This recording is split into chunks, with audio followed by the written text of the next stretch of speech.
আজকের ভিডিও লক্ষ্মীপুর বনাম নবীনগঞ্জ হাডুডু খেলার ফাইনাল ম্যাচের একাদশ নিয়ে। প্রথমে দেখে নেওয়া যাক লক্ষ্মীপুরের একাদশ কেমন হতে পারে এক নজরে।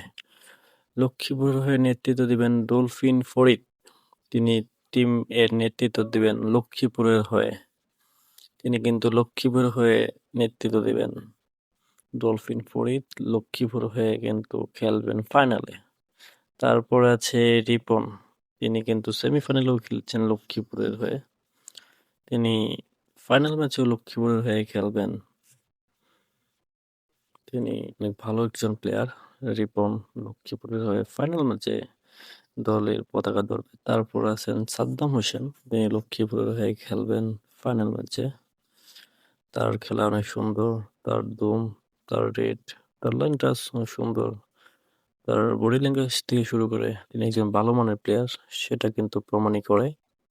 তারপর লক্ষ্মীপুরের হয়ে খেলবেন অগ্র, যিনি অনেক সুন্দর ভঙ্গিমায় ডুম দিয়ে থাকেন। তিনি লক্ষ্মীপুরের হয়ে মাঠে নামবেন ফাইনাল ম্যাচে।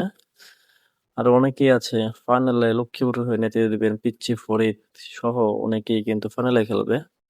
শাওন কিন্তু কোট শাওন, তিনিও কিন্তু লক্ষ্মীপুরের হয়ে খেলবে। ইমন খেলবে, পিচ্চি ফরিদ খেলবে। তারপর কিন্তু কোট ফাহিম খেলবে, কোট ফাহিম। আরো অনেকেই কিন্তু লক্ষ্মীপুরের হয়ে খেলবে। কেমন হয়েছে লক্ষ্মীপুর এর ফাইনাল একাদশ সবাই জানাবেন। এখন এক নজরে দেখে নেওয়া যাক নবীনগঞ্জ একাদশ।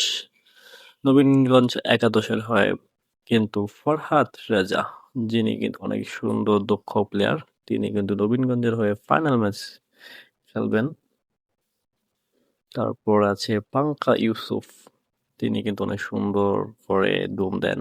তার দুমের ভঙ্গিমা অনেক সুন্দর। তিনি কিন্তু নবীনগঞ্জের হয়ে খেলবে ফাইনালে, যাকে পাংখা ইউসুফ বলা হয়ে থাকে।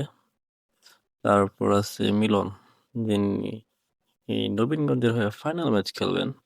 তার দম ও সবকিছুই কিন্তু অনেক সুন্দর। তার আক্রমণ সিংহের মতো। তিনি একজন ভালো মানের প্লেয়ার। তারপরে অনেকেই আছেন কিন্তু নবীনগঞ্জ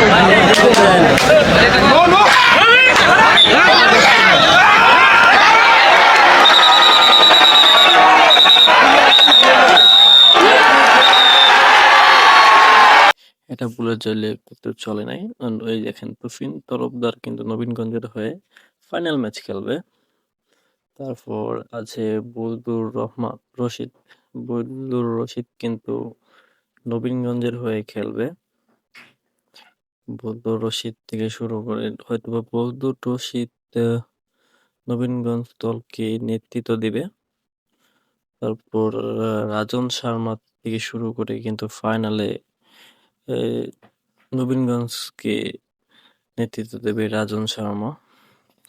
কেমন হয়েছে নবীনগঞ্জের একাদশ সবাই কিন্তু জানাবেন। লক্ষ্মীপুর ও নবীনগঞ্জের একাদশ কেমন হয়েছে, এটাই হতে পারে নবীনগঞ্জ ও লক্ষ্মীপুরের সম্ভাব্য একাদশ।